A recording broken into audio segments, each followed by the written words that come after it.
Agarang pagsasaayos sa mga nasirang paaralan, hiniling naman ng DepEd sa DPWH at mga LGU. Kasama natin sa balita si Radyoman Gerald B. Ulep.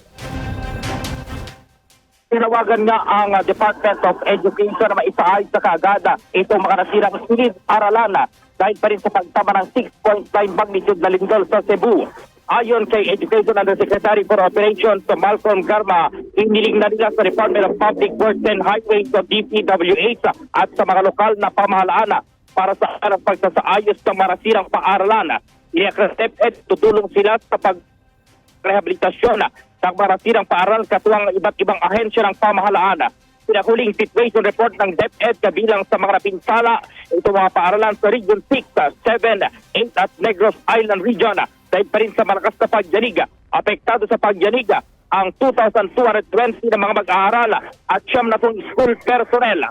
Handa naman itong Education Department na magpatupad ng learning recovery measures para sa mga araw na walang pasok.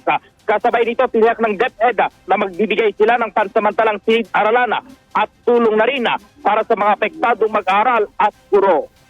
Kasama ko sa DZXL, RMN Manila, Radyoman Gerald B. Ulep. Tataka, RMN. Maraming salamat, Radyoman Gerald B. Ulep.